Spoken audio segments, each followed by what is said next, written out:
আসসালামু আলাইকুম দর্শক, কেমন আছেন আপনারা সবাই? আশা করি ভালো আছেন, আমিও ভালো আছি। আজকে আমি রান্নার জন্য নিয়ে এসেছি, রেসিপি করার জন্য দেশি মুরগি, দেশি মোরগের মাংস। এখন রান্নাটা আমি বসিয়ে দিব। চুলার উপরে আমি কড়াই দিয়েছি, কড়াইতে আমি তেল দিচ্ছি। তেলটা আমার গরম হতে থাক। তেলটা আমার হলে এখন তেলের ভিতরে আমি একে একে সব মশলাগুলো দিয়ে দিব। মশলার ভিতরে নিচে আমি তেজপাতা, এলাচ, দারচিনি, লবঙ্গ আর পেঁয়াজ কুচি, মরিচ বাটা, পেঁয়াজ বাটা, আদা রসুন। এখন আমি কড়াইতে পেঁয়াজ দিয়ে দিচ্ছি তেলের ভিতরে। পেঁয়াজটা আমার হতে থাক। এখন আমি পেঁয়াজের ভিতরে একে একে সব মশলাগুলো দিয়ে দেব। প্রথমে দিচ্ছি আমি হলুদ গুঁড়ো, রসুন পেস্ট, পেঁয়াজ বাটা,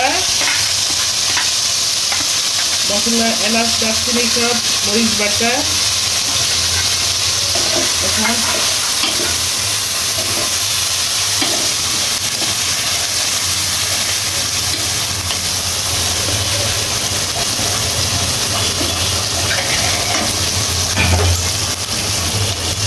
লবণ দিচ্ছি।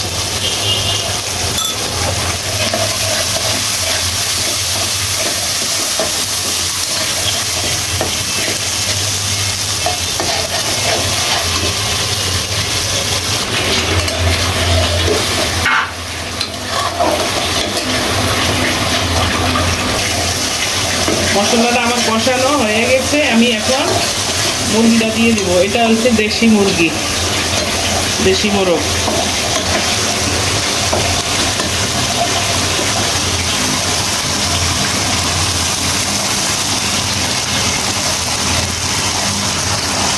নেড়ে ছেড়ে দিচ্ছি।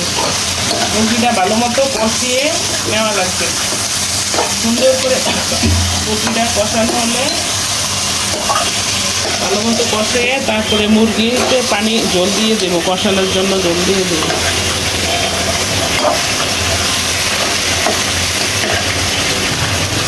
মুরগিটা আমার কষানো হয়ে গেছে, আমি এখন পরিমাণ মতো একটু পানি দিয়ে দিব। পানি দিয়ে আবার ভালো মতো কষিয়ে নিব। একটু পানি দিচ্ছি আমি, এই পানিতে আবার ভালো করে কষিয়ে নিব। কষানো হলে তারপরে আমি জল দেব। মুরগিটা আমার কষানো হয়ে গেছে।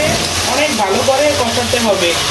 মাংস হোক, মাছ হোক, সবজি হোক, যত ভালো করে কষাবেন তত টেস্টটা অনেক সুন্দর আসবে, খেতে অনেক ভালো লাগবে।